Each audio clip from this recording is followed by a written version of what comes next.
Thank you so much, Will, for this introduction, for this inspiring talk. We couldn't wish for a better way to kick off this quantum hackathon. And as you mentioned, quantum companies have become fundamental actors of this race for quantum computing for useful quantum hardware. And today we are very lucky to have 3 of the main leading companies with us. So we will have in the next half an hour keynote talks from IonQ, Quera, and Candela, where we'll hear about their technology and their vision for the road ahead. And with that, I would like to invite our first speaker, Dr. Dawei, who is quantum application scientist at IonQ. Thank you.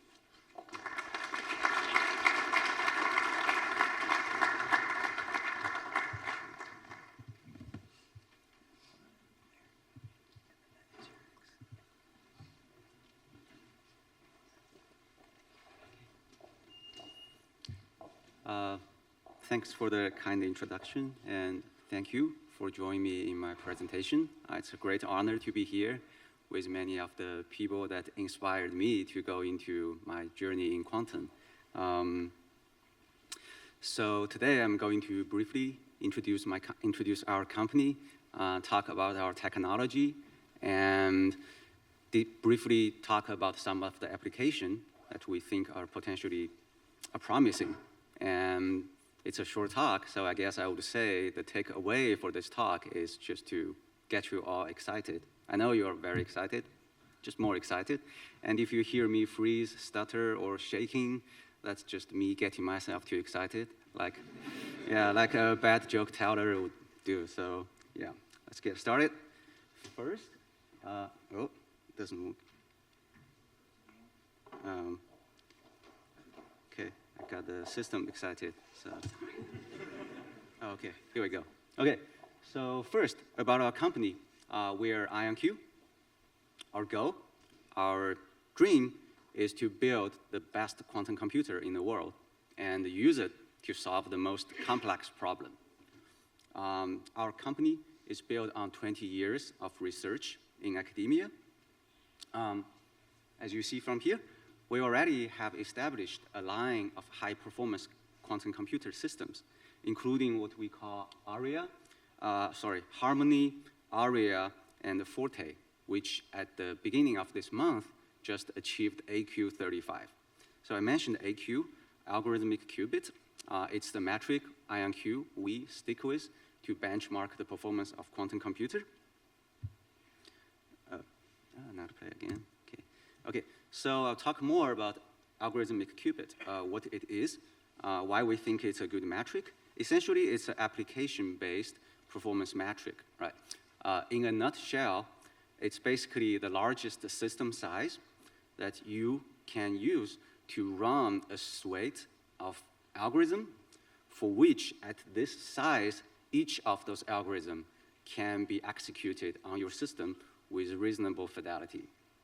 Yeah, and the suite of algorithms includes phase estimation, quantum Monte Carlo, VQE, et cetera, basically the set of algorithms that the community, the academic and industry community, decided to be promising for future application. And of course, it's not a fixed set. As our understanding of quantum computing grows in general, we take more algorithms in, put some out.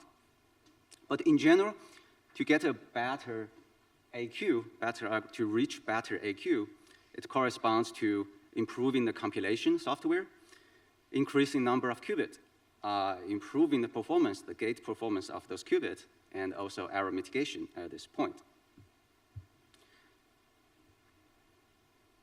I'll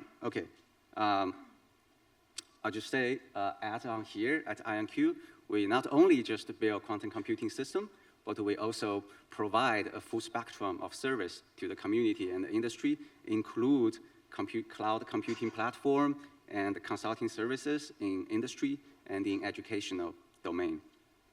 So from here, let's talk more about our technology.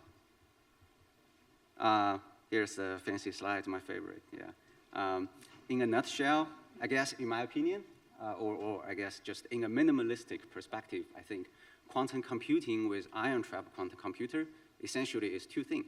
You trap ions, a bunch of ions in a vacuum, and you use a laser to interact with them, just like here. Yeah, you beam them, boom, and you do computing, right? And interestingly, I would add to this as just interestingly, the technology in some sense is very old. It is originated from decades of research in atomic clock and in atomic physics. It's kind of a natural choice to make atomic clock out of ions, atomic ions. That's exactly why the reason we start to work on ion-trap quantum computers, right? Because as atomic ions, those qubits are naturally there. Okay, well, you have to trap them with a lot of efforts, but you don't need to manufacture the qubit per se.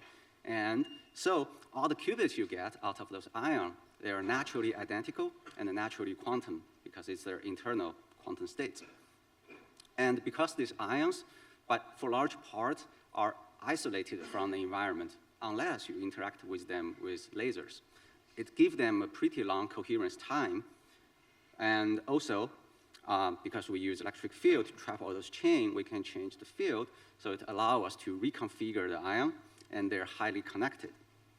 And also, again, to emphasize the long history of the technology, because like people in the field of atomic physics have spent a lot of time studying these operations. So we have a quite good set of toolbox to perform high fidelity quantum operation on these qubits. So let's talk more about what actually happens when you run a circuit on this plane. Okay, it's playing. Okay, it's playing. Okay, so what happens when you run a circuit with ion-trap quantum computer? At the beginning of the circuit, we use a laser to shine, to illuminate all the ions, to basically to initialize them all into the initial state. Actually, we always do 0, but could arbitrarily be 0 or 1. And after that, we proceed from the gates. Every gate is basically just a sequence of laser operation. For single qubit gates, the laser directly addresses the internal state, the internal quantum state of that ion, the qubit state, to change the information in there. And for multi-qubit gates, we illuminate all the target ions simultaneously. In a quite hand-wavy way, you can think it as the laser took the information from the internal state of the ion, put it onto the motional vibration of the whole chain, and at another qubit, take the information out to put it onto that internal state of that qubit. This way, the target qubits are all entangled together. And the motional mode, the vibration of the whole chain, can conduct the information across your qubits in such a way because the motion itself naturally is shared between all the ions. They are, the motion are entangled with, are like coupled with each other via Coulomb interaction. And at the end, you read out all the qubits by illuminating them with lasers. And when you shine a laser onto the ion, if they flash back, it's 1. We call them 1 by convention. And if it's dark, it's 0.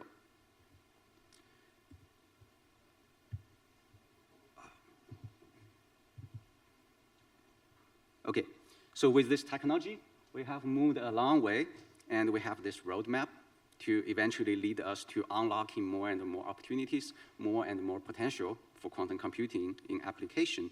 And we have been sticking pretty closely in a pretty, we have keep track with our promise quite nicely. But to go even further, to finally reach the promise of quantum computing, we need more very exciting and powerful technologies. And IonQ is investing, and together with the community, is investing on many of them. And here are some examples. It includes, for example, better qubits, alternative ion species. They would give us a better gate fidelity, some better span, like state preparation and the measurement error. And also, they're more friendly in terms of the frequency they operate on, the laser frequency for the optics. And also, we have this multi-chain, for example, multi-chain configuration technology that allow us to support more qubits on a single trap without losing too much fidelity. And we also invest a lot on the research for example, like a compact vacuum assembly that you use to trap ion inside there with a trap inside, and multi-layer glass trap. This technology allows us to make the size of our system smaller, allow us to produce this system in a much more robust and reliable way for engineering design, for actual engineering production. And also, when we have modular compact engineering module for computing, we also need photonic interconnects to connect them, to couple the systems together in a quantum way so we can enhance the power of our system. Okay, with that, I would go to here and talk about briefly what we can do with the systems we build, right? In my opinion, the opportunity is really unlimited. And here are just some examples of what the researchers in the field and in the industry and in academia has been exploring. And I will just dive into one of them here. In my opinion, is one of the quite intuitive one, molecular simulation, because I think at some level, quantum chemistry, chemistry calculation, study of this molecule and the chemicals are essentially quantum. So, and here are some examples that we have been calculated, we have been studied at IonQ. Fairly speaking, those are small instances, but as the quantum computer grows, it's very soon, I believe, we'll be able to run simulation on some structure that are previously impossible to study classically, and hopefully get new findings. And what can we do with it? We have been collaborating, for example, with Hyundai to use this technology to hopefully find better batteries for next generation EV. But of course, the opportunities are much beyond that. We have been collaborating with many different companies, exploring all these different industries, technologies. And with that, I would close it and go back to the slides of infinite impossibility, but take some section out because infinite minus something is still infinite. And just to put it there, that please go to this resource to look for more information and collaborating with us. If you want to, specifically, if you want to conduct like research collaboration, it's doing it via QLab at the University of Maryland with us is a really good way to go. And with that, I would like to thank everyone for your attention.